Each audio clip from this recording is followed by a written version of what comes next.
तदत्तनामार्जनं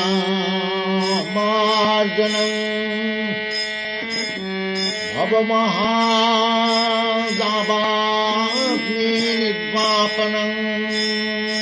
श्रेयकैरवचन्द्रिका वितरणं विद्यावधूजीवनम्।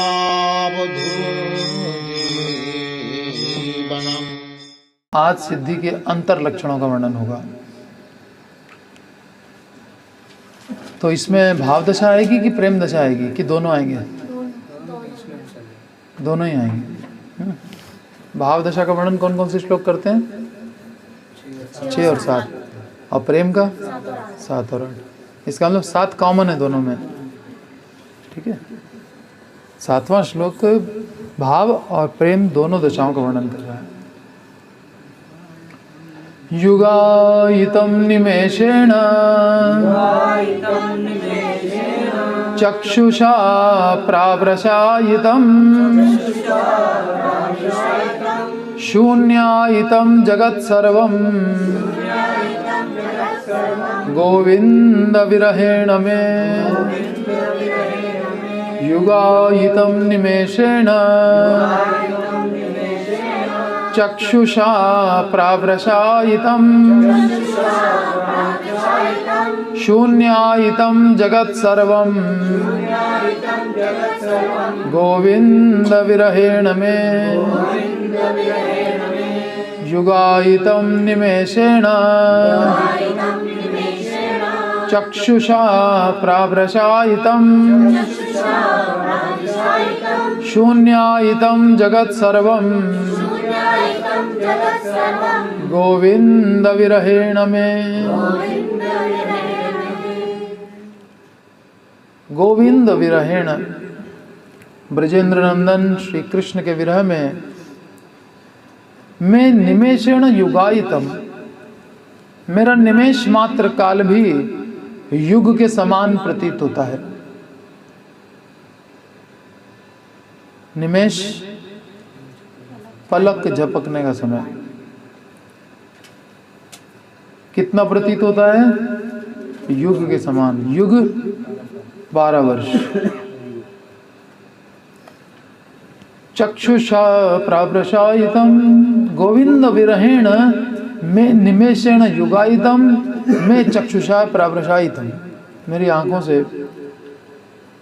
बादलों की वर्षा की भांति अश्रुओं की झड़ी लग गई है। सर्वम जगत शून्यायितम, यह सारा संसार मुझे शून्य सा प्रतीत होता है।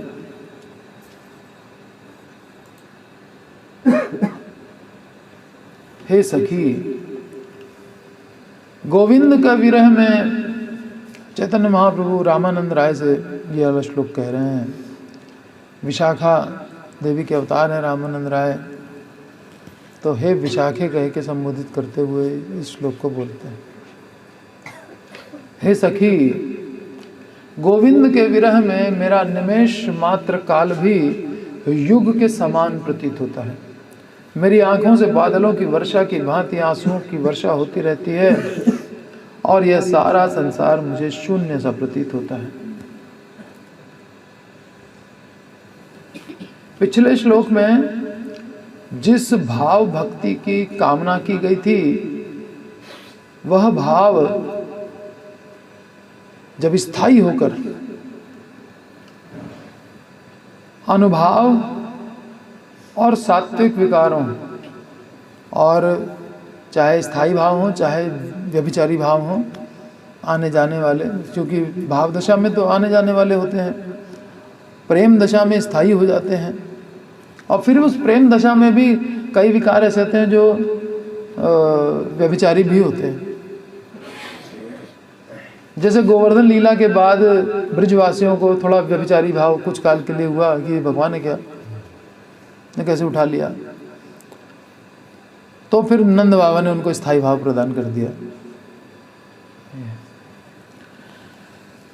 तो पिछले श्लोक में जिस भाव की कामना की गई थी, वह भाव जब स्थायी हो जाता है और अनुभाव सात्विक विकारों व्यभिचारी भावों के साथ मिल जाता है, स्थायी भी हो गया और इन सब विकारों के साथ मिल भी गया तो वो जो भाव दशा थी वो भक्ति रस में कन्वर्ट हो जाती है।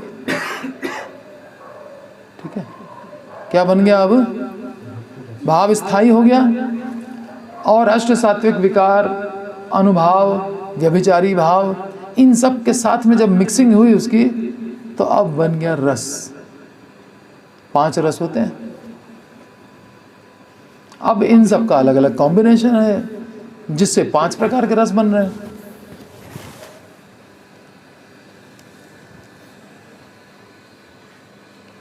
स्थायी, जब ये भाव दशा स्थायी हो जाएगी और अष्ट सात्विक विकार, अनुभाव और व्यभिचारी भाव, इन सब के साथ मिक्सिंग होगी उसकी, उस स्थायी भाव की, तब भक्ति रस बनेगा।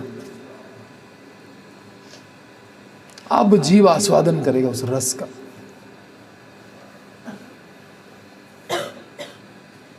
आनंदम मुदिवर्धनम अब यहां से होगा।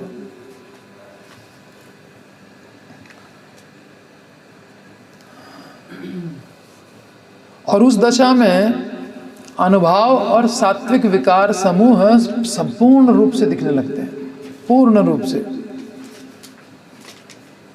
पहले बहुत आंशिक थे, अब पूर्ण रूप में वही अनुभव, शांति, अव्यर्थ कालत्वम,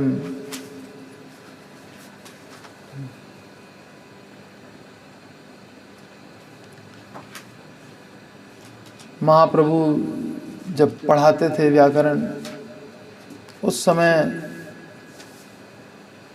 एक दिन बैठे गोपी जप रहे थे तो कुछ बालक आ गए और उन्होंने आकर कहा कि ये कहाँ प्रामाणिक है, कहाँ लिखा है, तो डंडा लेके दौड़ा लिया। किसी ने डिस्टर्ब किया और डिस्टर्ब हो गए।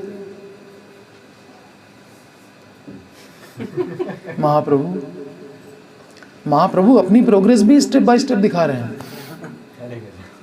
है ना। जब बाल्यावस्था में थे तो उन्होंने भक्ति का प्रदर्शन नहीं किया, करवा जरूर ली सबसे। और भक्त लोग तो प्रार्थना करते थे कि भगवान ये इतना विद्वान है, ये अगर आपका भक्त हो जाए तो कितना अच्छा हो जाए। उन्होंने भी अपना क्रमिक विकास दिखाया कि पहले गुरु से गया में जाकर के हरिनाम दीक्षा ली, उसके बाद संन्यास दीक्षा ली, है ना, बहुत क्रमबद्ध तरीके से सब कुछ। फिर वो जो 18 साल गंभीरा में रहे, वहाँ पर उन्होंने उस प्रेम दशा का सारे भाव स्थायी हो गए उनके, हर समय चक्षुषा प्रावृषायित। नहीं तो लोग प्रार्थनाएं करेंगे ये भक्त बन जाए तो कितना अच्छा हो, और वो भी कौन, कोई छोटे मोटे लोग नहीं हैं, सब पार्षद गण नहीं पहचान पा रहे हैं। यमे वैश्य वृणुते तेन लभ्य, जब तक अपने को प्रकाशित नहीं करेंगे तब तक कैसे भी पहचानेगा।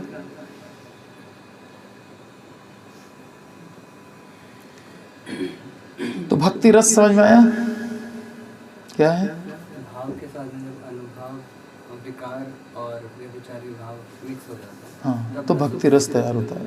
ठीक है, और तब अनुभाव और सात्विक विकार पूर्ण रूप से दिखने लगते हैं। श्रील रूप गोस्वामी भक्ति रसामृत सिंधु में प्रेम की परिभाषा देते हुए कहते हैं कि जो भाव भक्ति अपने पूर्ण रूप में चित्त को द्रवित करके सुस्निग्ध बना देती है, जो भाव भक्ति अपने पूर्ण रूप में आ जाती है और चित्त को द्रवीभूत करके सुस्निग्ध बना देती है, बहुत स्निग्धता भगवान के प्रति। अभी वर्णन आएगा सब चीज का। परम आनंद के उत्कर्ष की प्राप्ति कराती है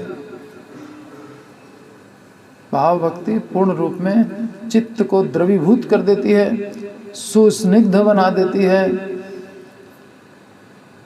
और परमानंद का उत्कर्ष यानी टॉप लेवल तक ले जाती है, तथा श्री कृष्ण में प्रगाढ़ ममता उत्पन्न करती है कि ये मेरे हैं, ममता मतलब खाली माता पुत्र वाला नहीं, ममता में अहमता और ममता, मैं और मेरा का भाव उत्पन्न होता है। मेरे तो गिरधर गोपाल दूसरों न कोई, मेरा वाला भाव आ जाता है।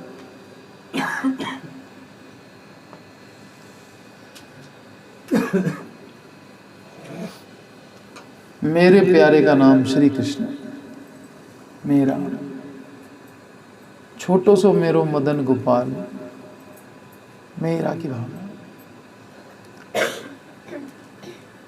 उस प्रगाढ़ भाव को विद्वत जन प्रेम कहते हैं। ये रूप गोस्वामी डिफाइन कर रहे हैं प्रेम क्या होता है। प्रगाढ़ भाव, भगवान कृष्ण के प्रति ममता, मेरे हैं, और परम आनंद का उत्कर्ष, चित्त द्रवीभूत, सुस्निग्ध, मतलब चित्त में जो रफनेस थी वो खत्म हो गई ना, कि कुछ हो जाए फील नहीं होता था। ये रफ है ना, बहुत वैसा खुरदुरा हृदय है, कठोर तो चलो नहीं रहा यहाँ तक आते आते, लेकिन जो भी रफनेस थी वो सब दूर हो गई। जैसे मशीन में हम ऑयल डालते हैं तो मशीन में कोई खुरदरापन दिखाई थोड़ी देता है, कपड़े से पोंछ करके उसमें तेल डालते हैं तो वास्तव में मशीन ठीक हो जाती है, चलने लग जाती है। और ऐसे आंख से देखेंगे तो उसमें कोई खुरदरापन दिख नहीं रहा होता है, लगता है चिकना तो है, ऑयल की क्या जरूरत है। स्निग्धता मतलब फीलिंग्स जो है, भाव माने फीलिंग्स ही तो होता है, फीलिंग्स अपनी पराकाष्ठा पे चली जाती है, तब उसको कहते हैं प्रेम।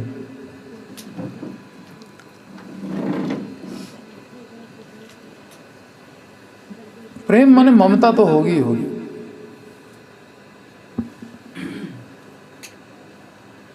अर्थात प्रबल ममता जनित, ममता से उत्पन्न प्रगाढ़ भावमयी भक्ति, प्रबल ममता से उत्पन्न प्रगाढ़ भावमयी भक्ति को प्रेम कहते हैं।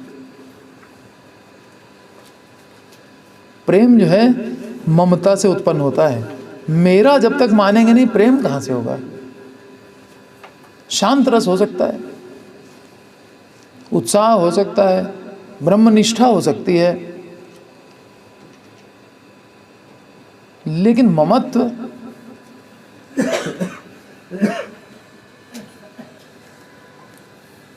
प्रबल ममता जनित प्रगाढ़ भावमयी भक्ति को प्रेम समझना चाहिए।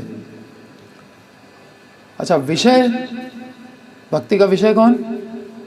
कृष्ण, और आश्रय भक्त। तो विषय और आश्रय के बीच मुख्य 5 संबंध होते हैं: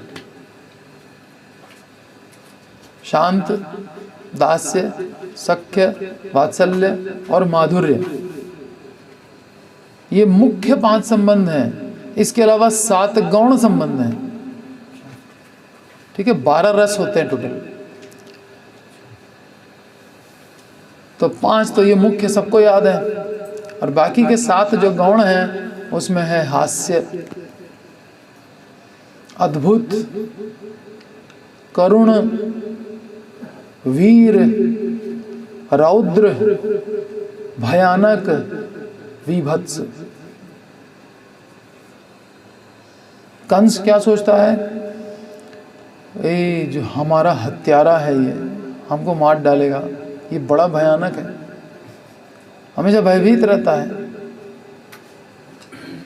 तो इस तरह से सब लोग जो हैं अलग अलग उसमें देखते हैं भगवान को, लेकिन ये गौण रस हैं। मुख्य रस में की गई भक्ति आनुकूल्य से कृष्णानुशीलनम कहलाती है, गौण रस नहीं। और मुख्य रसों में मधुर रस ही सर्वोत्तम है। शांत, दास्य, सख्य, वात्सल्य, मधुर, उसमें मधुर सर्वोत्तम रस है। यही मधुर रस, ये और जब गाढ़ा होने लगता रस, ठीक है, भाव जब गाढ़ा हुआ, मिक्स हुआ अनुभवों के साथ, व्यभिचारी भावों के साथ, सात्विक विकारों के साथ, तो वो क्या कहलाया? प्रेम कहलाया। अब प्रेम गाढ़ा हो रहा है, अब क्या कहलाएगा? गौण रसों की बात जाने दीजिए, उसको देख लीजिएगा भक्ति साम्य सिंधु से। जिनके पास नहीं है वो हमसे लेते जाएंगे इसमें। मुख्य रसों में मधुर रस सर्वोत्तम है। यही मधुर रस प्रगाढ़ से प्रगाढ़तर होता हुआ प्रेम, प्रणय, मान, स्नेह, राग, अनुराग, भाव और महाभाव इस रूप में परिणत होते जाता है। प्रेम जब प्रगाढ़ होता है ना, जैसे दूध को गाढ़ा करते हैं तो उसकी भी स्टेजेस होती हैं ना, अलग अलग।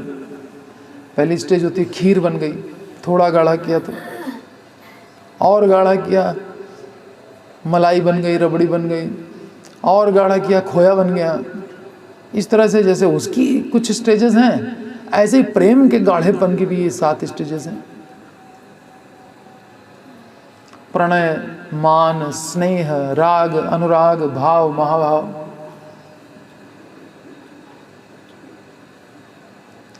और ये प्रेम का प्रगाढ़त्व, ये 5 रस है मुख्य संबंध भगवान के साथ। तो किस रस में ये कौन सा रस कितना गाढ़ा है? शांत रस, दास्य रस, सख्य रस, माधुर्य रस। प्रगाढ़ता की कौन कौन सी सीमाएं हैं उनकी, शांत रस पे चर्चा करते हैं। जिस प्रीति में उल्लास की मात्रा अधिक होती है वैसी प्रीति को या वैसी रति को शांत रस कहते हैं। उसमें उल्लास खूब होता है और इसमें ब्रह्म निष्ठा प्रधान होती है। निष्ठा तो हो गई लेकिन ममत्व तो नहीं आया अभी। ममत्व के पहले की बाकी सब चीज आ गई। और अन्य रसों के प्रति तुच्छ बुद्धि। नहीं, हमारा रस सबसे बढ़िया है, हम शांत रस में। ये है ब्रह्मनिष्ठा और उल्लास। और ये ब्रह्मनिष्ठा और उल्लास ये बाकी सब में भी रहेगा, है ना। जैसे आकाश का गुण बाकी 4 तत्वों में भी रहता है। आकाश का गुण क्या है? शब्द। वो जल में भी होता है, अग्नि में भी होता है, वायु में भी होता है, पृथ्वी में भी होता है। तो इस तरह से ये उल्लास और ब्रह्मनिष्ठा ये सब में रहती है। अच्छा, दास्य रस में क्या होती है? क्या चीज ऐड हो जाती है? ममता। मेरे मालिक है, ठीक है, मैं सेवक तुम स्वामी, तुम मेरे स्वामी मैं तुम्हारा सेवक। अई नंद तनुज किंकरम, हे नंद महाराज के पुत्र मैं आपका दास, मैं आपका दास, आपका, आप मेरे मैं आपका, ये भावना आ जाती है। दास ही सही लेकिन संबंध तो बना। शांत में संबंध नहीं बना, ऐसे ही काम चल रहा था, प्रणाम वणाम सब कर लेते थे जाके। बहुत से लोग हैं मंदिर जाते हैं, प्रणाम करते हैं, भोग भी लगाते हैं, सब कुछ करते हैं, लेकिन उनके अंदर ममत्व नहीं है। बिना ममत्व के सब कुछ किया करते हैं। हम ही लोगों में कितना ममत्व है कृष्ण के प्रति और अपने परिवार के प्रति कितना है, ये देख लो डिफरेंस खुद ही फील करके।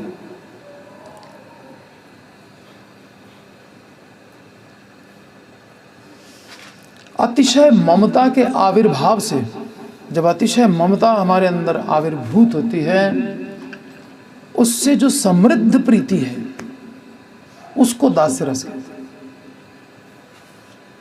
ममता से समृद्ध प्रीति दास्य रस। अब जब ममता हो गई कि मेरे यही हैं, तो अब हम छोड़ेंगे थोड़ी।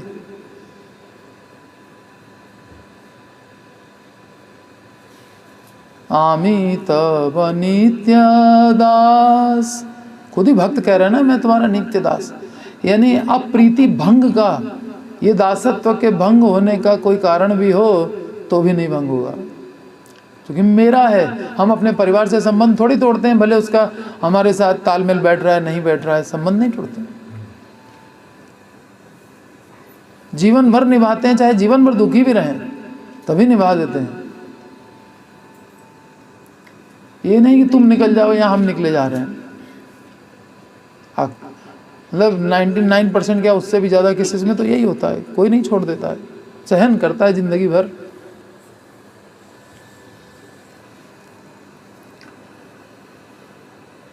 तो प्रीति भंग का कारण, दास्य रस में भी प्रीति भंग का कारण उपस्थित होने पर भी प्रीति भंग नहीं करता है, वो दास्य में लगा रहता है। पादरताम पिनष्टुमाम, मैं दास बन करके आपके चरण सेवा कर रहा था और आपने हमको लात मार दी। पिनष्टुमाम, मैं सेवक तुम स्वामी, कृपा करो भरता, जय जगदीश हरि। तो शांत रस में था उल्लास, ब्रह्मनिष्ठा, और दास्य रस में ममता, भगवान मेरे हैं, वे मेरे स्वामी हैं, मैं उनका दास हूँ, ये प्रधानता रहती है।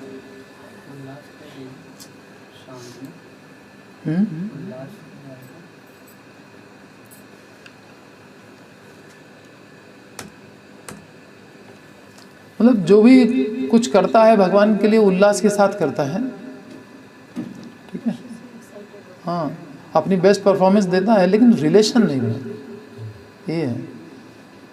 जैसे हम लोग ऑफिस में काम करते हैं तो शांत भाव से करते हैं, करते नहीं करते हैं, हम कोई रिलेशन थोड़ी बना के बैठे हैं, हमको दूसरी जॉब मिलेगी हम चले जाएंगे, लेकिन जब तक काम कर रहे हैं कायदे से कर रहे हैं। ये शांत रस में हम करने की आदत है हमारी, बिना संबंध बनाए अच्छे से अच्छा काम।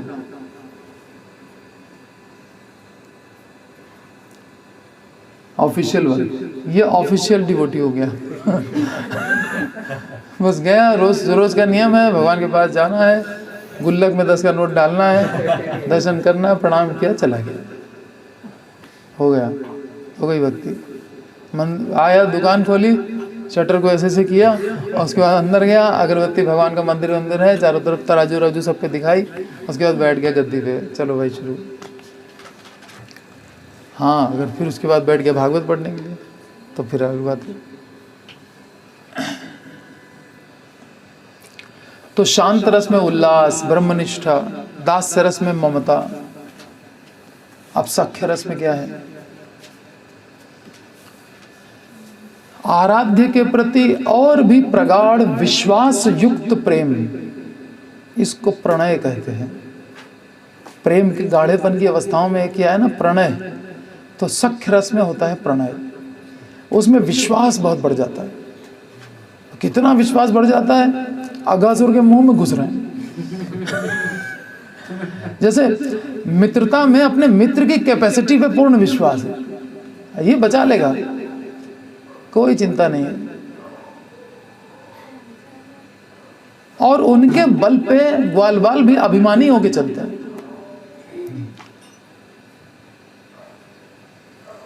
और कुछ लोग राधा रानी के बल पे अभिमानी हो जाते हैं।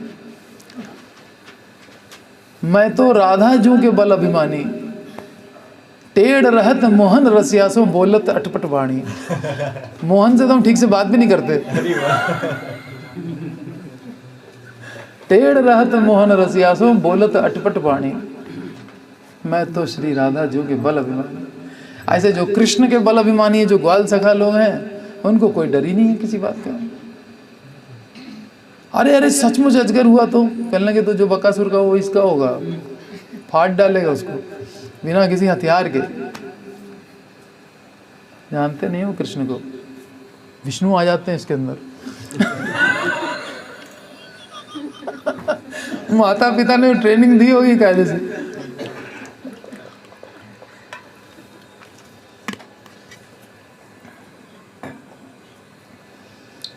आराध्य के प्रति और भी प्रगाढ़ और गाढ़ा हुआ रस,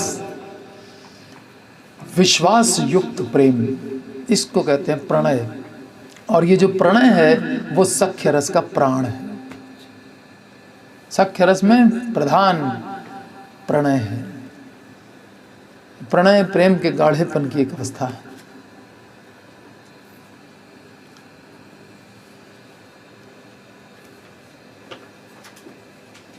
तो ये प्रगाढ़ हुआ है, विश्वास प्रगाढ़ हुआ है, यानी विश्वास पहले भी था लेकिन प्रगाढ़ अब हुआ है।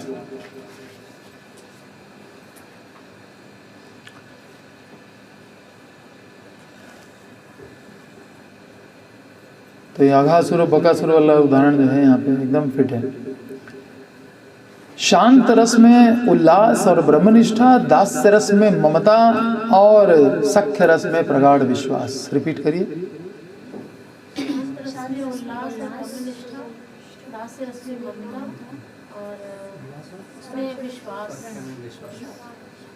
बहुत जबरदस्त। फ्रेंड, अपने फ्रेंड को आदमी अच्छी तरह जानता है।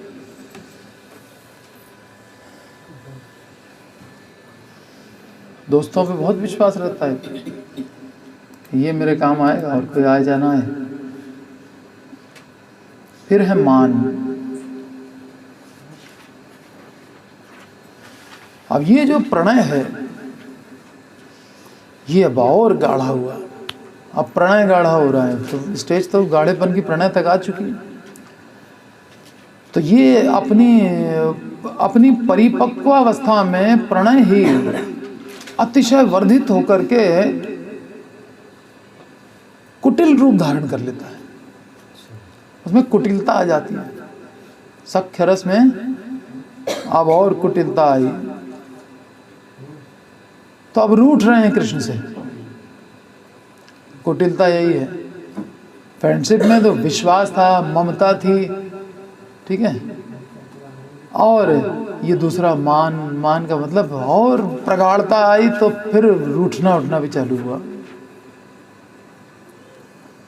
कुटिल रूप धारण हो गया। और ये एक विचित्र भाव हो गया। ब्रह्मनिष्ठा भी है, ममता भी है, विश्वास भी है, लेकिन फिर भी रूठना भी है। ये तो बड़ा अजीब सा विचित्र भाव हो गया। इसी भाव को मान कहते हैं। मान करना, जाओ हम तुम्हें नहीं खिलाएंगे,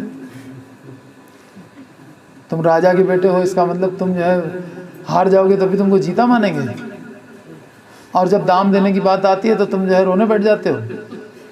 फिर तुम कहते हो बस अब खेल खत्म। चलो घोड़ा बनो, बैठाओ पीठ पे, जो पहले तय हुआ था। फिर अब मैया शिकायत हो रही है, ग्वाल बाल सताते बहुत है। ईमान है। ईमान वात्सल्य में भी रहता है। यशोदा कभी रूठ जाती है, फिर वो मनाते फिर रहे हैं। मान होने पर श्री भगवान भी भक्त के प्रणय कोप, ये कैसा है कोप? प्रणय कोप है।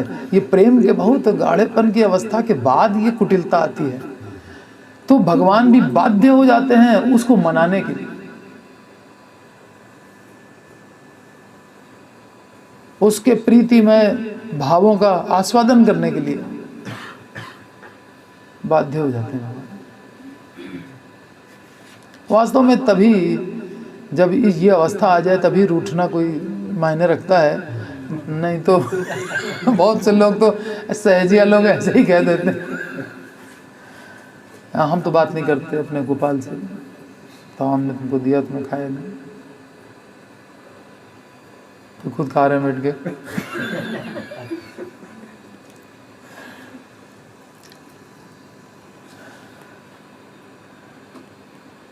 मान क्या है? मान रिपीट करें एक बार। प्रणय जब अतिशय वर्धित होता है और प्रगाढ़ होता है तो कुटिल रूप धारण करता है। फिर से चारों भाव बता दीजिए। हाँ,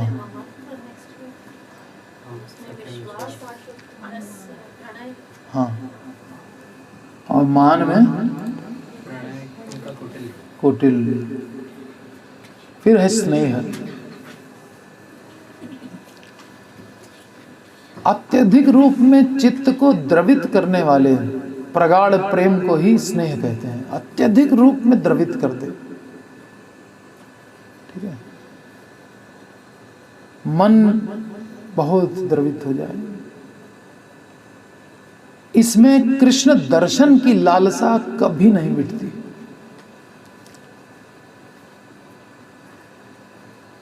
इसमें श्री कृष्ण के सर्वसमर्थवान होने पर भी उसका कहीं अनिष्ट ना हो जाए, ऐसी आशंका बनी रहती है। यह अत्यधिक द्रवीभूत चित्त है। अरे कृष्ण को कहीं कुछ ना हो जाए। अरे कालिया पे नाच रहा है, कालिया है जमुना के अंदर, बाहर मूर्छित हो गई यशोदा मैया। ये है अत्यंत द्रवीभूत, उस पर विश्वास नहीं है कृष्ण पर, वो सब खो गया विश्वास। अब यह है कि ये जो है कितने कष्ट में चला गया है। कालिया ने पकड़ रखा है उसको चारों तरफ से। अब क्या होगा? हाय, इतनी बड़ी पूतना राक्षसी उठा ले गई कृष्ण को, आप तड़प रही हैं। तृणावर्त उड़ा ले गया, परेशान हो रही बहुत ज़्यादा। जैसे गाय अपने बछड़े से बिछड़ करके रंभाती है, जोर जोर से जमीन पे गिर पड़ती है, वैसे रंभा रही है। तो अत्यंत द्रवीभूत करने वाला ये जो है स्नेह है। और कृष्ण दर्शन की लालसा कभी नहीं बुझती और उनका कहीं अनिष्ट ना हो जाए। और वात्सल्य प्रेम में ये मान और स्नेह, ये दो भाव रहते हैं। ठीक है, मान और स्नेह दोनों चीज रहेगी वात्सल्य। वात्सल्य के दोनों अंग हैं।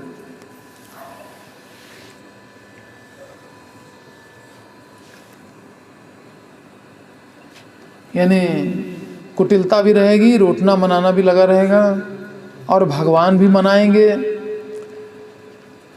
और चित्त अत्यंत कृष्ण के लिए द्रवीभूत भी रहेगा। दर्शन की लालसा बनी रहेगी और अनिष्ट की आशंका बनी रहेगी। कितनी लीलाएं कृष्ण कर करके दिखा दी, लेकिन वही अनिष्ट की आशंका यशोदा की बनी ही रहती, वो नहीं छूट पाती।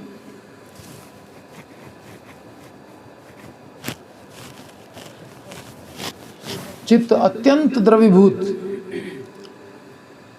कृष्ण के चले जाने पर गोपियां जब कुरुक्षेत्र में मिली तो उन्होंने कहा कि हम तो अपनी जो विरह अग्नि है उसमें जल रही हैं, लेकिन यशोदा मैया और नंद बाबा की दशा का भी तुमने विचार नहीं किया। उनकी दशा देख करके तो हम लोगों से जिया बिल्कुल नहीं जाता। उनकी दशा बहुत खराब है।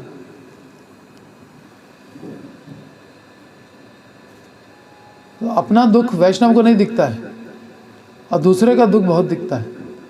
तो नंद बाबा यशोदा के दुख को बता रहे हैं कुरुक्षेत्र में भगवान कृष्ण से।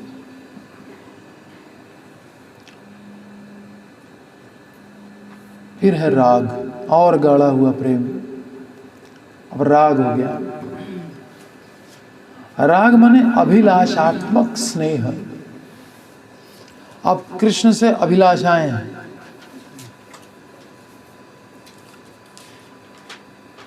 कृष्ण मेरे साथ नृत्य करें, कृष्ण हमको पत्नी रूप में चुने,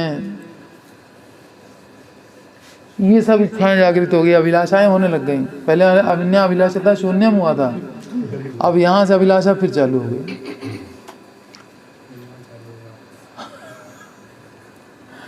अभिलाषात्मक स्नेह, इसको कहते हैं राग।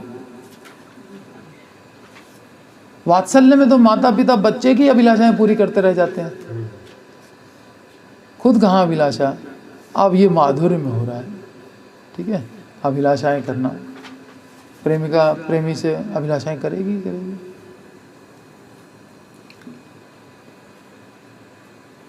और क्षणिक वियोग भी असहनीय है, यह है राग दशा।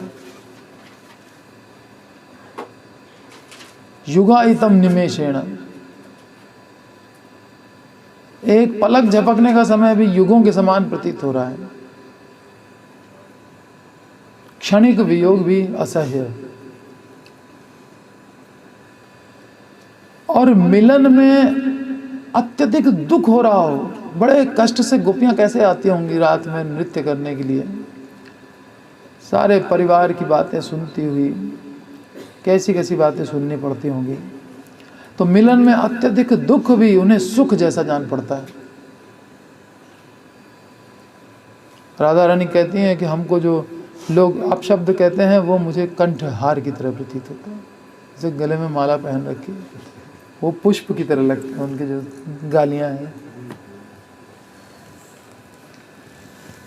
अत्यधिक दुख भी सुख जैसा जान पड़ता है। वियोग में इसके ठीक विपरीत होता है। भगवान से जब वियोग है तो अत्यंत सुख भी दुख प्रतीत होता है।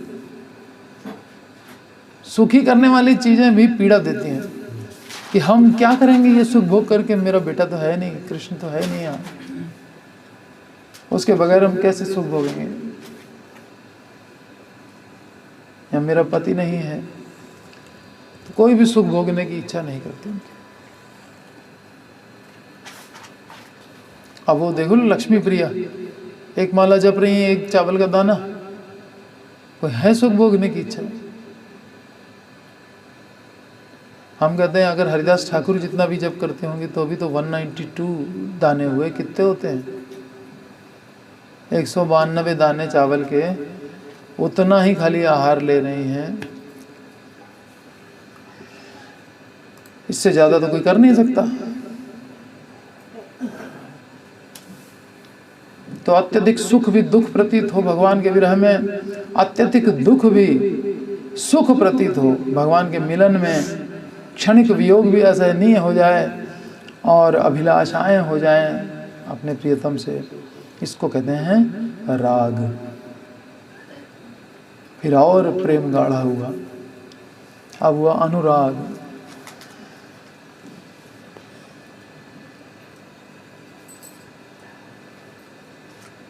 वही राग अपने इष्ट विषय को नित्य नवीन रूप में अनुभव करता हुआ,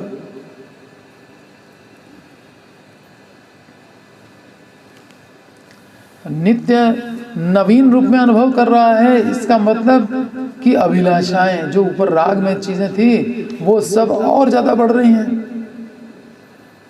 और वियोग और ज्यादा असहनीय होता जा रहा है अनुराग अवस्था में, और मिलन में अत्यधिक दुख भी और ज्यादा सुख महसूस हो रहा है और अत्यधिक सुख भी दुख में जान पड़ रहा है वियोग की दशा में। तो नित्य नवीन रूप में अनुभवित हो रहा है। इस चीज को महाप्रभु ने कहा है कि नाम नामकारी बहुधा निज सर्वशक्ति तत्रार्पिता नियमिता स्मरणे न काला एतादृशी तव कृपा भगवन ममापि दुर्दैवम ईदृशमिहा जनि न अनुराग। ये आपका नाम से मैं दूर रहूं और मुझे कोई फीलिंग नहीं होती, ठीक है। इस सेपरेशन जितना फील कल हो रहा था उतना ही आज हो रहा है, तो भी इसका मतलब अनुराग नहीं हो रहा है, केवल राग पे ही है ना। ये नित्य नवायमान होना चाहिए, नित्य ये विरह की वेदना और बढ़नी चाहिए। राग और अनुराग में ये डिफरेंस है, नित्य नूतन होता जाए वो चीज जो राग में फीलिंग थी।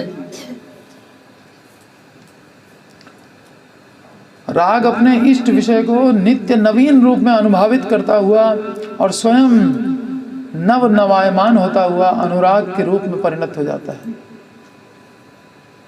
और अनुराग जब होता है तो परस्पर वशीभूत होने का भाव आ जाता है, दोनों एक दूसरे के वशीभूत हो जाते हैं, प्रेमी और प्रेमिका।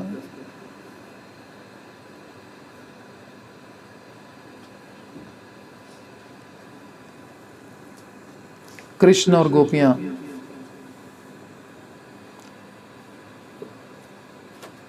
और कृष्ण संबंधी, कृष्ण से जिनका संबंध है वो मनुष्य से नीचे के भी प्राणी हों, लेकिन कृष्ण से उसका संबंध है तो उस जन्म को भी लेने की लालसा बढ़ जाती है। कृष्ण को मोर पसंद है तो हम मोर बन जाते, नाच नाच करके कृष्ण को रिझाते, ऐसे ऐसे भजन है ना।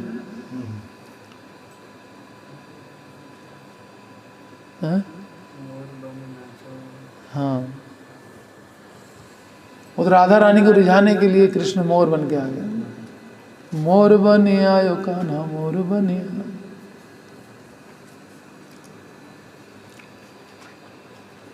परस्पर वशीभूत कृष्ण संबंधी इतर प्राणियों के रूप में भी जन्म लेने की लालसा, यह है अनुराग।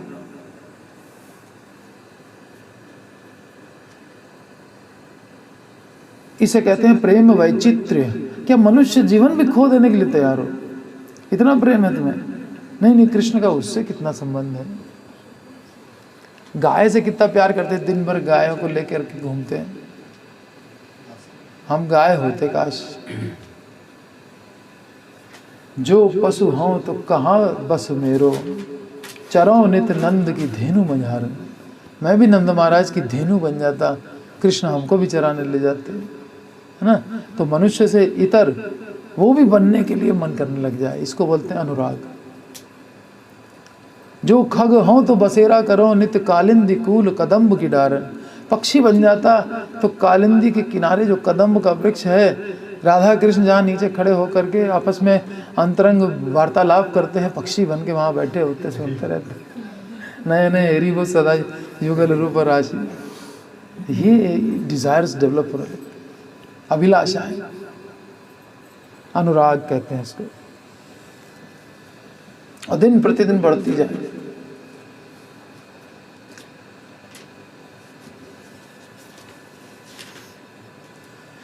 फिर है महाभाव, अंतिम अवस्था।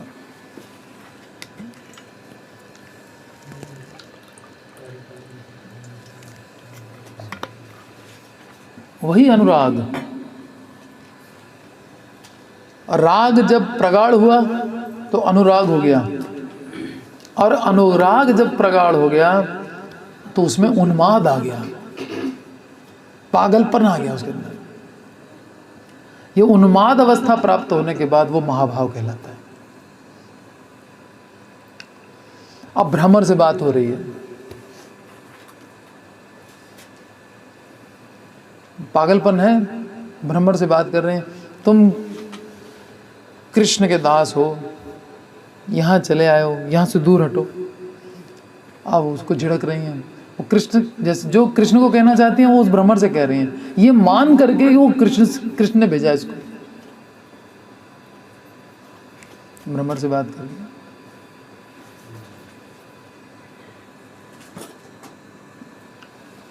उन्माद अवस्था। महाभाव के उदय होने पर संयोग में पलकों का गिरना भी असहनीय हो जाता है। संयोग में एक कल्प का समय भी क्षण भर में बीत जाता है, और वियोग में क्षण भर का समय भी एक कल्प के समान प्रतीत होता है।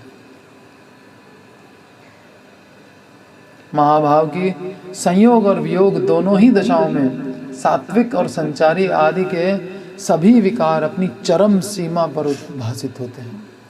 ये सारे विकार अपने टॉप लेवल पे चले जाते हैं, इससे ज़्यादा तो फिर कहीं हो ही नहीं सकता। इस प्रकार श्री चैतन्य महाप्रभु ने प्रेम रस के क्रमिक विकास का क्रम संक्षेप में इस एक श्लोक में ही गागर में सागर की भांति भर दिया है। ये तीन मुख्य हैं।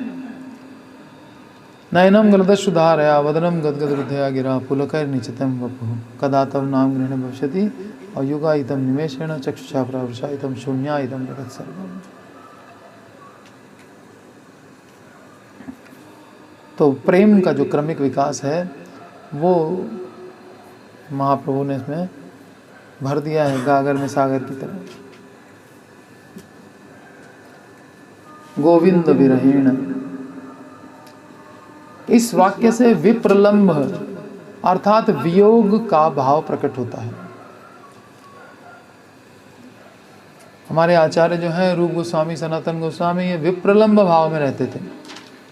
हे राधे ब्रजदेव के चलते, हे नंद सुनो कुतः, कहाँ हो तुम लोग, कहाँ हो कहाँ हो। ये नहीं कभी गर्व से कहा कि हमको तो भगवान मिल गए, ये कभी नहीं बोले, हमेशा विप्रलंब भाव।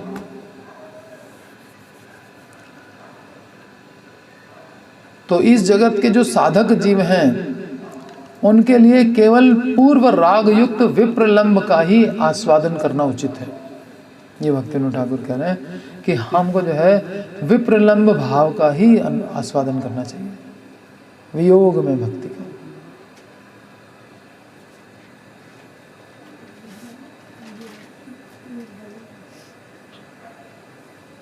राग से युक्त होकर के विप्रलंब भाव का आस्वादन करना ही उचित है। तो बहुत से लोग हैं जो विप्रलंब नहीं, मिलन के भाव का आस्वादन करते हैं। यहाँ से हम नाम नहीं ले सकते, लेकिन वो फिर ऐसी ऐसी बातें अपने शिष्यों को और फॉलोअर्स को समझाते हैं कि आजा प्रीतम बाहों में, और पता नहीं क्या क्या इस तरह की बातें करना। विप्रलंब भाव नहीं, वियोग में भक्ति सिखाते नहीं हैं, वो संयोग में भक्ति सिखाना चालू कर देते हैं। अब फिर वो सब आर्टिफिशियल हो जाता है, सहजीपन उसके अंदर प्रवेश कर जाता है। इसका आदेश ही नहीं है आचार्यों के द्वारा। हमारे रूप सनातन तक तो वियोग में भक्ति कर रहे हैं, हम कहाँ से संयोग में भक्ति करने लग जाएंगे? वही तो आइडियल्स है। संयोग जब होगा तो देखा जाएगा, अभी तक तो वियोग ही है ना।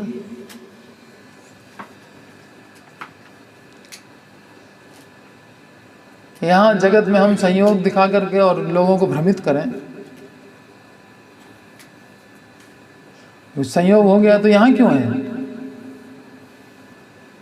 संयोग हो गया तो यहाँ पे होना ही नहीं चाहिए जीव को। वियोग है तभी यहाँ है, तो और दिखाएगा अपना भाव संयोग वाला, ये तो कंट्राडिक्टरी हो गया नहीं? यहाँ तो मिले भी तो नारद जी भी वियोग में रहे। भगवान जब 5 साल के थे, माँ को सर्प ने काट लिया, चल दिए उत्तर भारत की तरफ। भगवान ने एक बार दर्शन दिया, एक बार दर्शन दे करके भगवान चले गए, फिर वो भी प्रलंब भाव पूरा जीवन भर।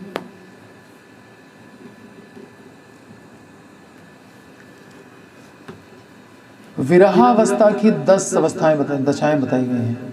एक तो चिंता, विरहावस्था में बड़ी चिंता सताती है, होगा नहीं होगा, मिलेंगे नहीं मिलेंगे।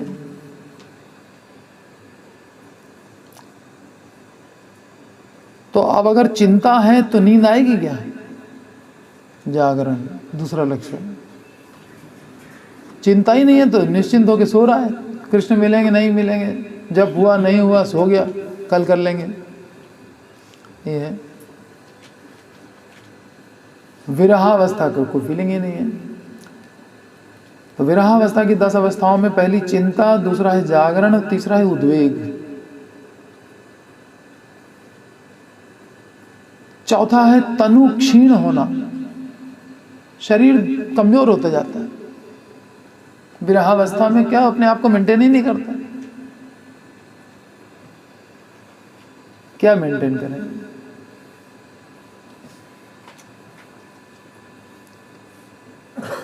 देह बुद्धि ना ही जा, देह बुद्धि ही नहीं है तो देह क्या मेंटेन करें?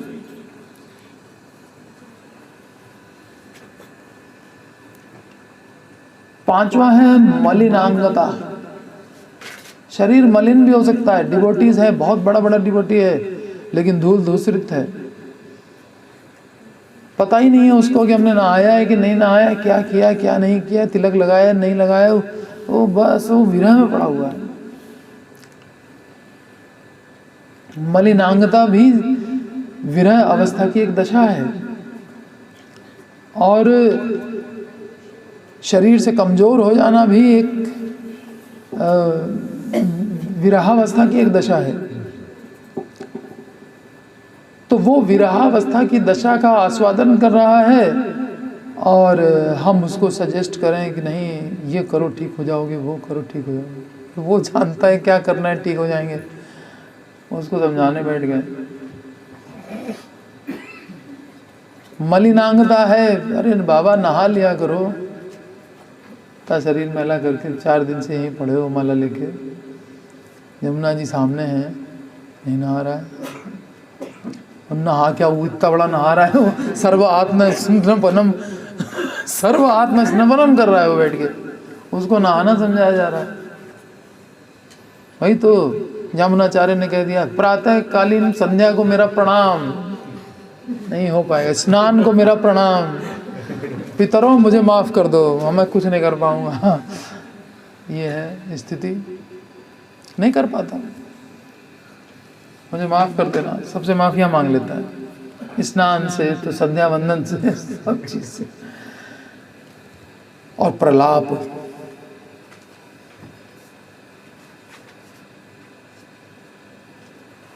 प्रलाप माने कुछ बोल बोल करके रोना,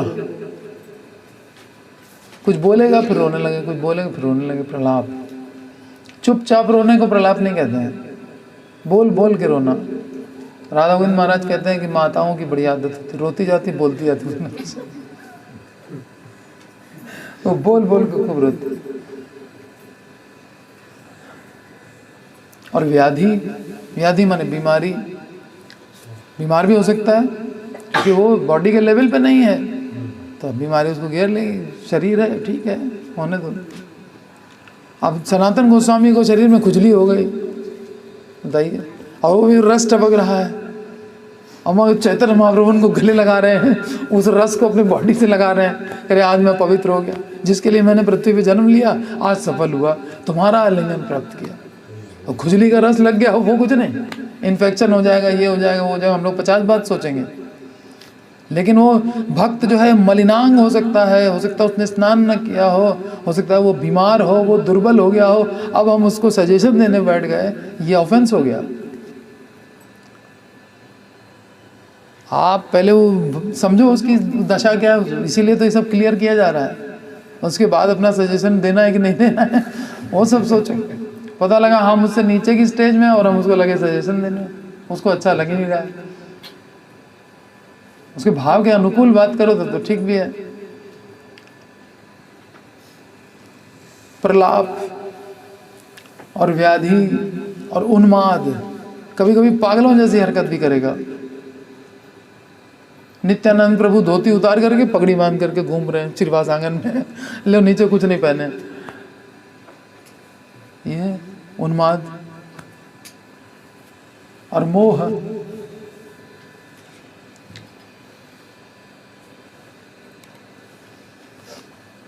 मोह क्या है? गोपियां कह रही हैं कि इतना विरह तुमने दे रखा है, इससे तो हमको मार क्यों नहीं डालते हो। तुषा नल जैसे होती है जो भूसी में आग लग जाती है, उसकी ना लपटें दिखती है ना उसमें कोई अंगार होता है, अंदर ही अंदर जलाती रहती है ना। उसमें भूसे में आग अंदर अंदर से पकड़ती है, बाद में सब बाहर आती है। तो तुषा नल की तरह हमारा हृदय जो है ऐसे धधक रहा है, और लपट कहीं दिख नहीं रही है, तो दूसरा कोई समझ नहीं पा रहा कि इसकी क्या दशा है।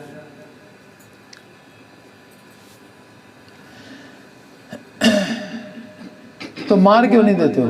तो मरेगा कौन? ये क्या सांख्य योग भूल गई गोपियां कि मैं शरीर नहीं आत्मा हूं, न हन्यते हन्य माने शरीर है, देहात्म बुद्धि तो पहले थी ही नहीं। ये क्या हो गया? ये मोह की दशा हो गई है ना, कि हमको मार क्यों नहीं देते, हम मर क्यों नहीं जाती, तुम्हारे विरह में हम जिंदा हैं, ये सब क्या है हो रहा है। हम जिंदा हैं, जिंदा हैं, जिंदा हैं क्या होता है भाई? ये तो पहली कक्षा में पढ़ाया गया था कि हम शरीर नहीं है। गोपियों सब मोह में पड़ी, ये विरहावस्था का मोह है। कृष्ण से इतना प्रेम डेवलप कर लिया है, हम तो पहली सीढ़ी चढ़ रहे हैं, ये शरीर नहीं आत्मा है, इसी में अटके हैं अभी तक। उसके बाद मूर्छा या मृत्यु, ये भी हो सकता है, विरहावस्था में कुछ भी हो सकता है, हो सकती है मृत्यु। होती है कि नहीं वो आगे देखते हैं।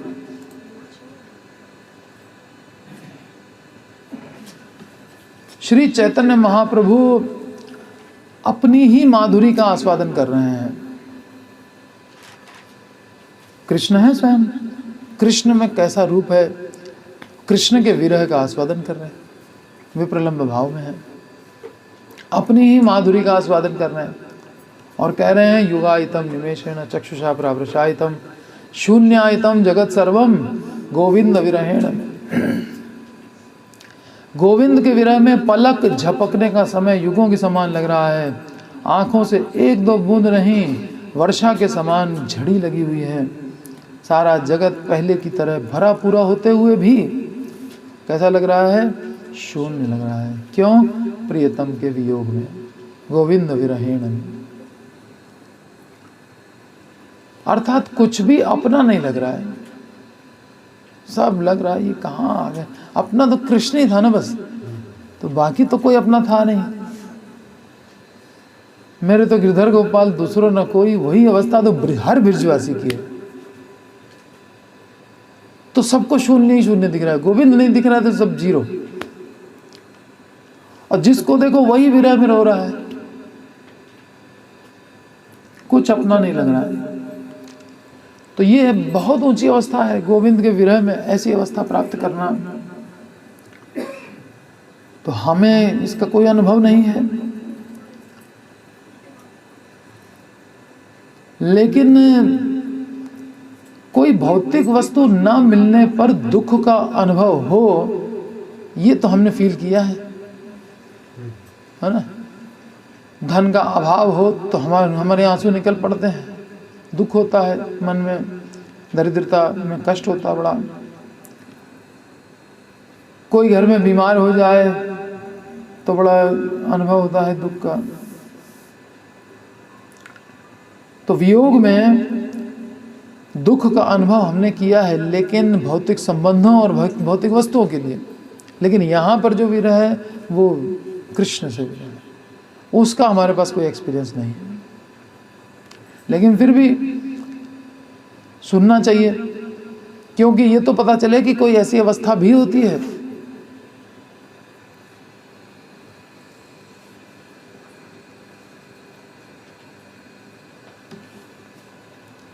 तो बहुत भारी अंतर इन दोनों में। संसार की वस्तुओं का वियोग अनुभव कर रहे हैं, इसका मतलब मेरे अंदर काम है। भगवान का विरह अनुभव कर रहे हैं, इसका मतलब प्रेम है। ये काम और प्रेम जैसा इतना भयंकर डिफरेंस है, भारी अंतर।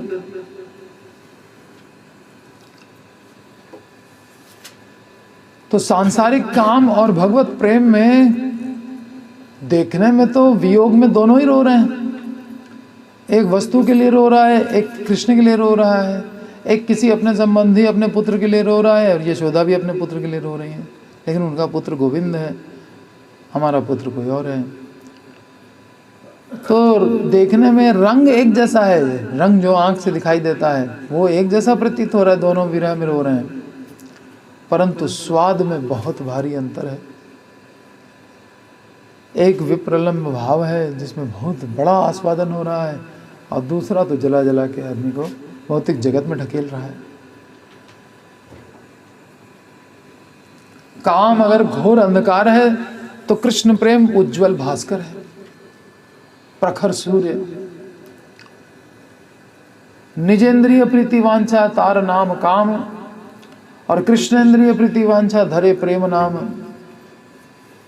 कृष्ण की इंद्रियों को तुष्ट करना इसको प्रेम कहते हैं, अपनी इंद्रियों को तुष्ट करना इसको काम कहते हैं। तो केवल स्त्री संग को ही काम नहीं कहते हैं, किसी भी इंद्रिय की डिमांड को काम कहते हैं।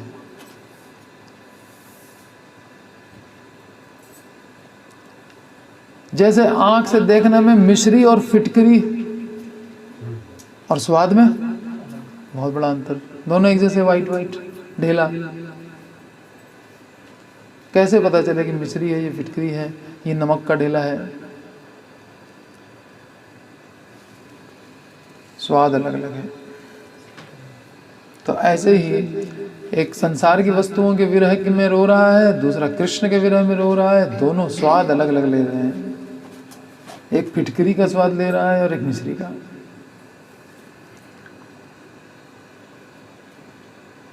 प्रेम अपने सुख दुख की परवाह नहीं करता, और काम में क्या होता है,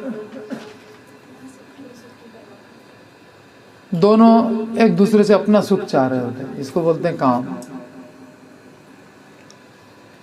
तो प्रेम अपने सुख दुख की परवाह नहीं करता, अपने प्रियतम को सुखी करना चाहता है।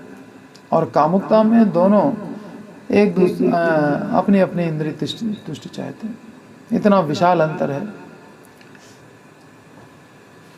प्रेमी के विरह के कारण नेत्रों से वर्षा के समान जलधारा बह रही है, परंतु यह वर्षा भी इस विरहाग्नि को बुझा नहीं पा रही। विरह की अग्नि है हृदय में, और हृदय मेल्ट हो चुका है, और वर्षा भी हो रही है, लेकिन वो वर्षा भी विरह अग्नि को बुझा नहीं पा रही है। मतलब दावानल भी वर्षा से बुझ जाता है, लेकिन ये जो विरह नल है ये अश्रु धाराओं से भी नहीं बुझ रहा है। ये इतनी भयंकर आग लगी है हृदय में कृष्ण के विरह की। उद्वेगे दिवस ना जाए, उद्वेग के कारण दिन नहीं बीत रहा है।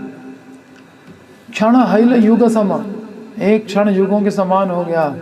वर्षारंभ मेघ प्राय अश्रु वर्षे नयन, वर्षा की तरह आंखों से आंसू बह रहे हैं। गोविंद विरहे शून्य हैल त्रिभुवन, गोविंद के विरह में त्रिभुवन शून्य हो गया है। तुषा नले पोड़े जेना ना जाए जीवन, जैसे तुषा, तुषा माने चावल की भूसी, उसमें जो आग लग जाती है वैसी आग लगी हुई है हृदय में, तुषा नल की तरह, जो बाहर से दिखाई नहीं पड़ रही है लेकिन भीतर ही भीतर जला रही है। लेकिन ऐसे तुषा नल में भी मेरा जीवन जा नहीं रहा है। ये अफसोस हो रहा है कि जी कैसे रहे। गोविंद का विरह अब सहा नहीं जाता, सारा संसार शून्य प्रतीत हो रहा है। इस तुषारनल रूपी विरहाग्नि में सदा सर्वदा शरीर जल रहा है, परंतु प्राण नहीं निकल रहे हैं। अब मैं क्या करूं?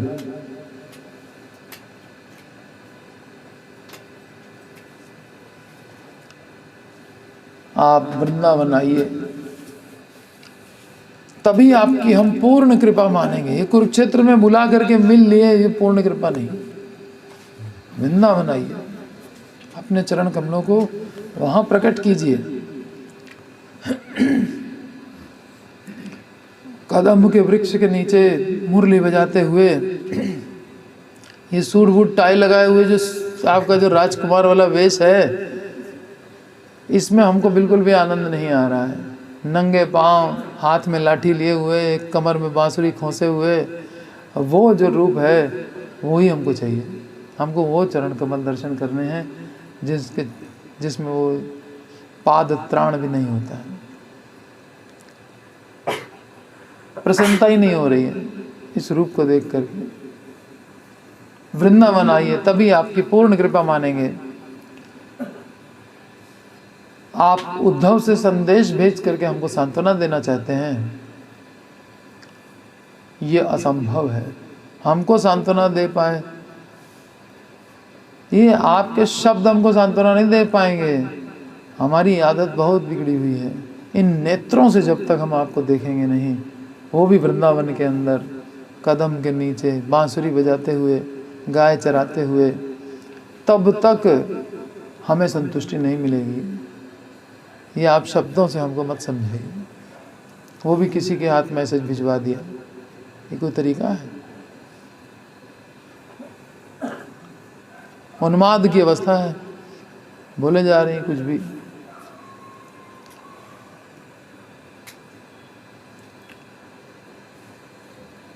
हमने बहुत प्रयास किया कि मन को तुमसे हटा करके घर के कामकाज में लगा दें,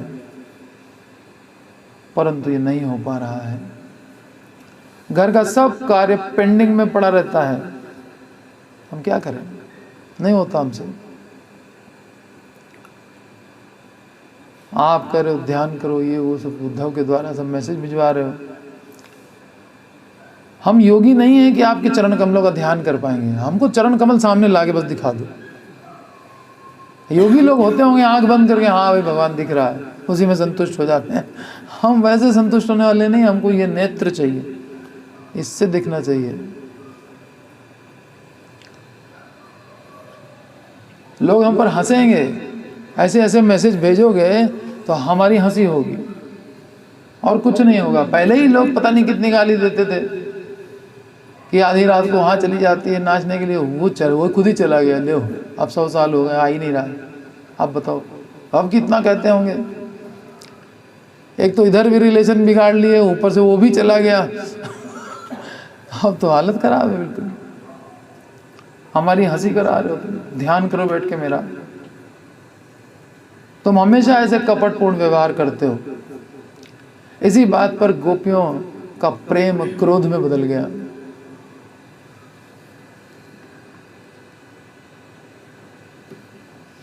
देह स्मृति नाही जार, संसार कूप कहाँ तार। उनके लिए संसार कूप कहाँ है। ताहा हईते ना चाहा उद्धार। तो संसार, जब देह स्मृति नहीं है तो संसार कूप भी नहीं है, तो फिर उससे उद्धार की कामना कहाँ है। कुछ नहीं। चरण कमल लेकर के आओ वृंदावन में, वहीं देखेंगे तुमको। देह स्मृति नाही जार, संसार कूप कहाँ तार। ताहा हईते ना चाह उद्धार, विरह समुद्र जले, काम तिमिंगल अगिले। विरह के समुद्र में तिमिंगल जो व्हेल को भी खा जाए, ऐसी बड़ी बड़ी मछलियां। गोपीगण नेह तार पार। हम सब गोपीगण इससे पार नहीं हो पाएंगे। तुम जो है वृंदावन में आओ, अपने चरण कमल प्रकट करो, तभी कुछ होगा। वही कुंज है, वही जमुना पुलिन है, वही गोपियां हैं, वही गोवर्धन है, सब कुछ तो वही है। आप सब भूल गए। ऐसे भुला देता है कोई अपने प्रेम करने वालों को।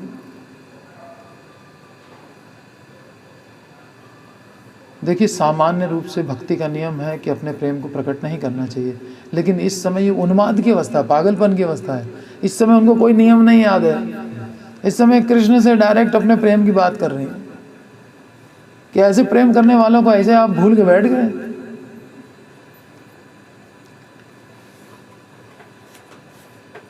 बड़े आश्चर्य की बात है। परंतु हे प्रियतम, इसमें आपका दोष नहीं है।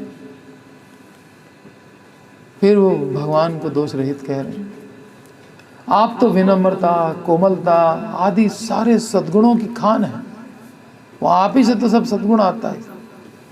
आप सुशील हैं, स्निग्ध हैं, करुण हैं, फिर भी आप हमें स्मरण नहीं करते। ये हमारा दुर्दैव है। दुर्दैवम विदृशम जनिना अनुराग। आप जो है हमसे प्रेम नहीं करते हैं, हमको याद नहीं करते हैं। इसमें भी हमारी ही फॉल्ट है कि मेरा ही दुर्भाग्य है। तबे से तुम्हारा मन ना स्मरे ब्रजजन से आमार दुर्दैव विलास। ये हमारा दुर्दैव है और ये एक्सपेंड करता जा रहा है। दुर्दैव विलास।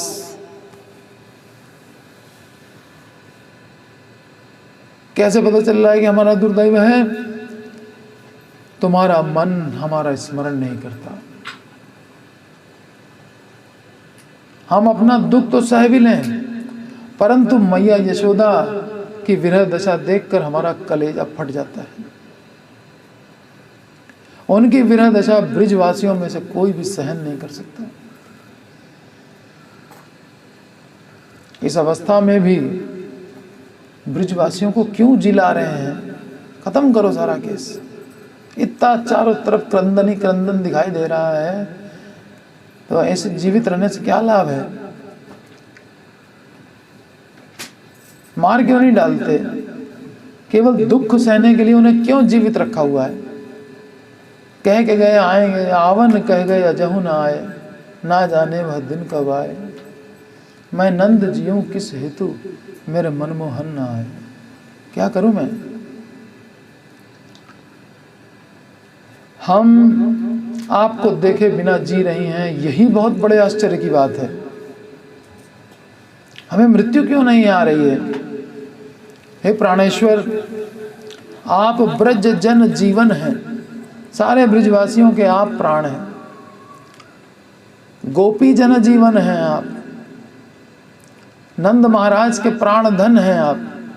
सारे ब्रिजवासियों के प्राण भी हैं, धन भी हैं। उनको कुछ नहीं चाहिए आपके सिवा। ब्रिजवासियों की सबसे बड़ी संपत्ति आप हैं। हे प्रियतम, अपने चरण कमलों को ब्रिज में उदय कराइए। यह सब सुन करके कृष्ण गोपियों से कहने लगे, तुम लोगों के विरह में मैं दिन रात रोता रहता हूं। परंतु मेरा दुख कोई नहीं जानता। क्योंकि भगवान की तो आदत नहीं है ना कि बोल बोल के रोने की। ये तो माताएं थी तो बोल बोल के खूब रो ली। हाँ, वो तो अब भगवान रोने बैठ जाएंगे तो सारा जगत फिर रोएगा बैठ के। हमारा दुख तो कोई नहीं समझता। मैं तुम लोग के विरह में कितना रोता हूँ। जगन्नाथ का स्वरूप देखो ना, गल गया जिसका शरीर गोपियों के प्रेम को स्मरण करके, इससे ज़्यादा और क्या विरह अवस्था होती है। शरीर के अंग ही गल जाएं। याद करते हैं भगवान द्वारिका में बैठ करके।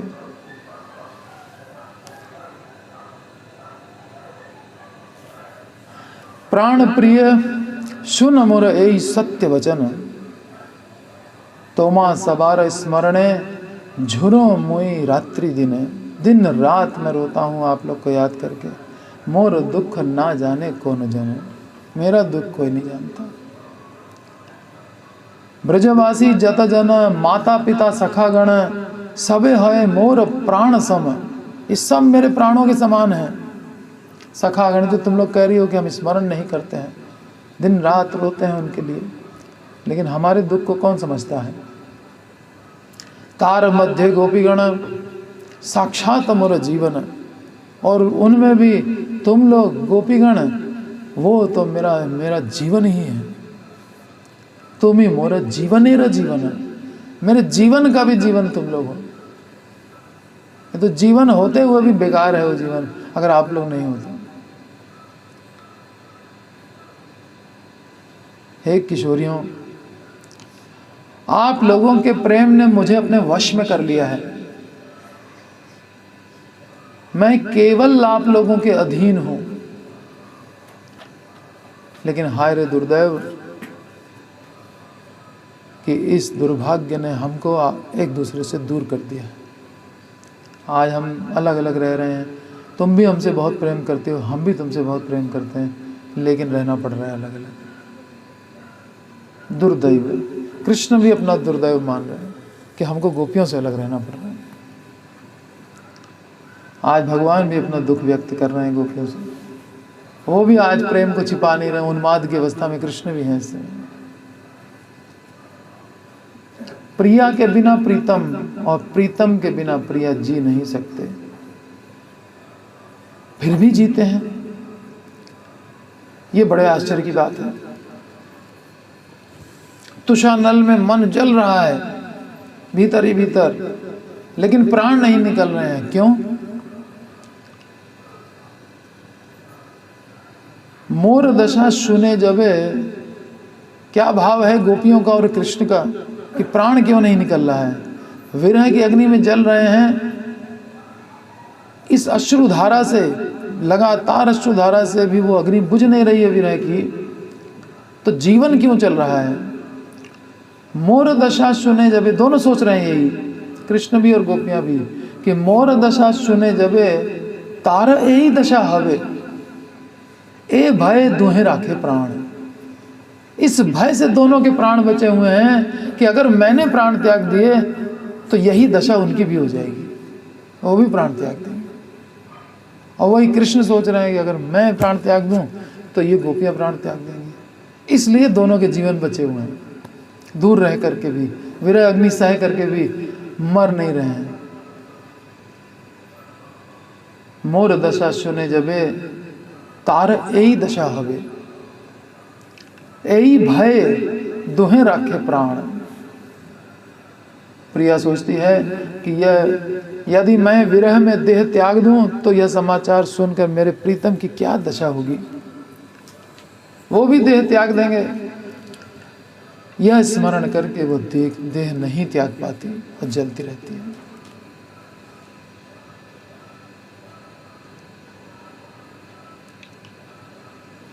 राधा रानी कहती हैं कि कृष्ण का विरह वो जहर है जो कालकूट से भी भयंकर। कालकूट जहर तो एक बार में आदमी को मार डालता है, लेकिन ये कृष्ण के विरह का जहर जिंदगी भर जो है वो तड़पाता रहता है। ये मारता भी नहीं है, केवल तड़पाया करता है।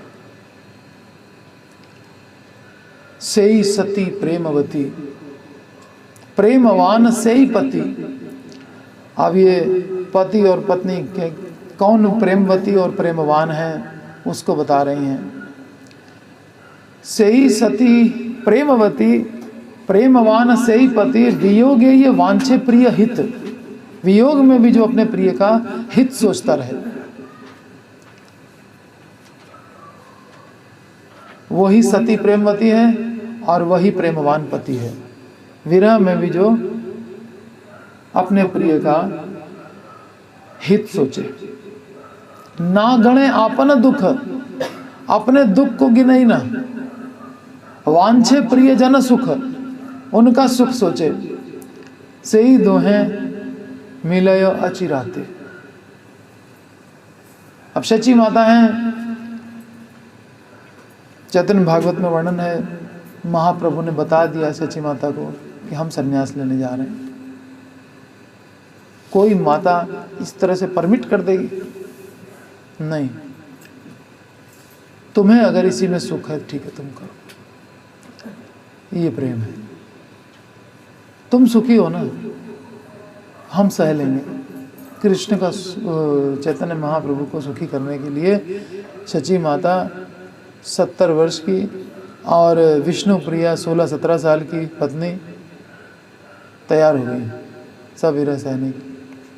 ये खुश हो जाएगी।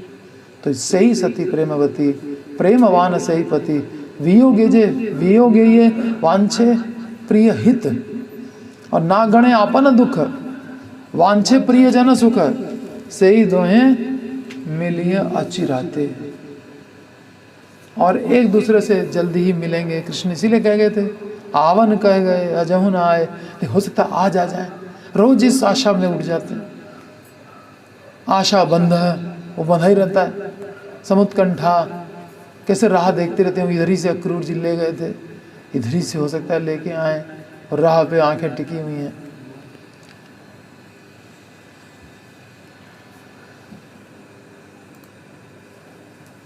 तो सही सती प्रेमवती, प्रेमवान सही पति, वियोगे वांछे प्रिय हित, ना गणे आपन दुख, वांछे प्रिय जन सुख, सही दुहें मिलिया चिराते।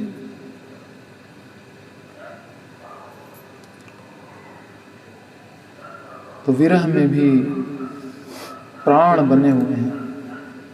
युगायितम निमेषेण चक्षुषा प्रावशायितम, शून्यायितम जगत सर्वम गोविंद विरहेण में। निताय गौर प्रेमानंदे, हरि हरि बोल। श्री कृष्ण विरह सहिते न पारे, श्री कृष्ण विरह सहिते न पारे, पराण छड़िने अर दिना दुई चारे, पराण छड़िने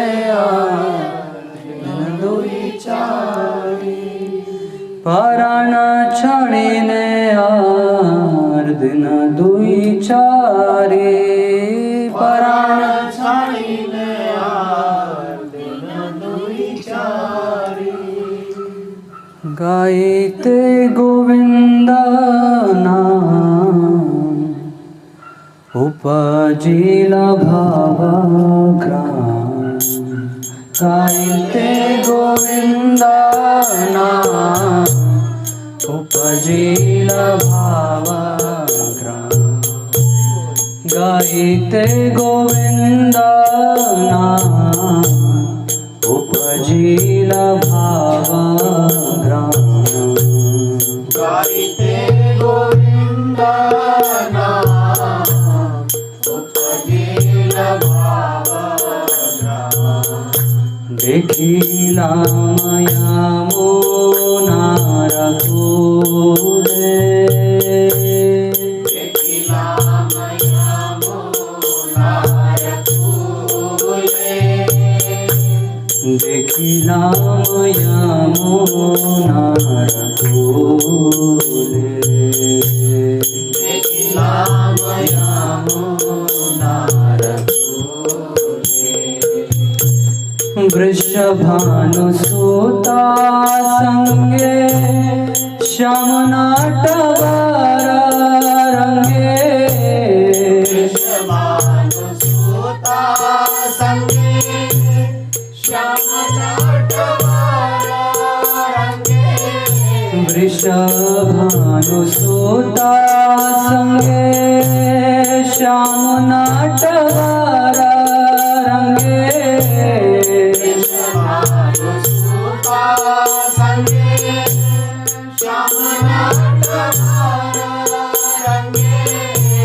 बांसुरी बजाए निपमोले बांसुरी बजाए निपमोले बांसुरी बजाए निपमोले बांसुरी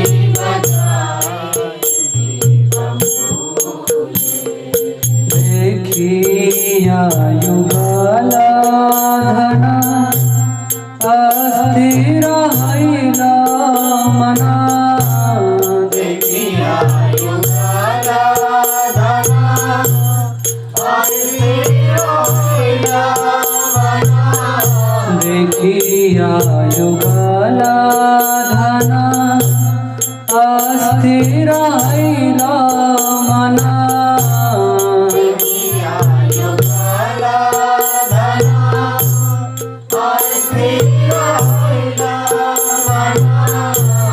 ज्ञान हारायिनो तखाना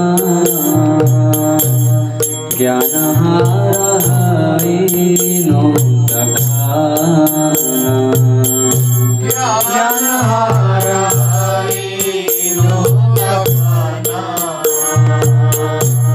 ज्ञान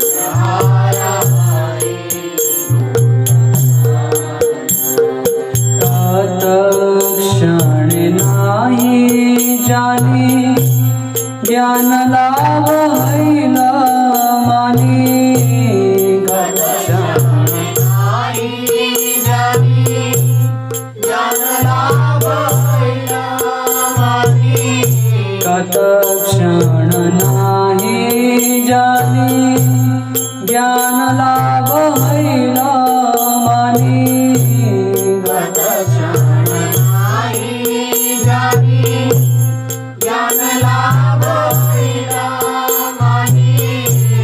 आर नाही भेलो दर्शन आर नाही भेलो दर्शन आर नाही भेलो दर्शन आर नाही भेलो सखी गो के माथे धरी बपराना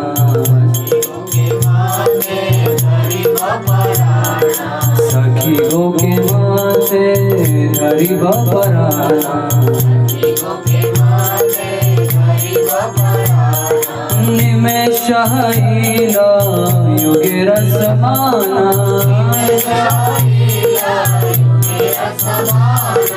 निमेष हैला युगे रसमाना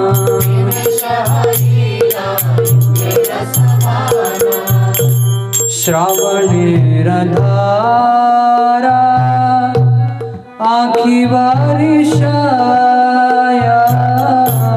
श्रावणेर धारा आखी बारिशाया श्रावणेर धारा आखी बारिशाया श्रावणेर धारा आखी बारिशाया शून्य भेलो धरातला शून्य भेलो धरातला शून्य भेलो धरातला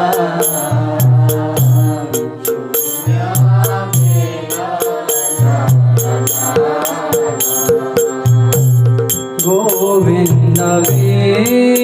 रहे प्राण नाही रहे गोविंद वीरा है प्राण नाही रहे गोविंद वीरा है प्राण नाही रहे गोविंद वीरा है प्राण नाही रहे के माने बांशी भवना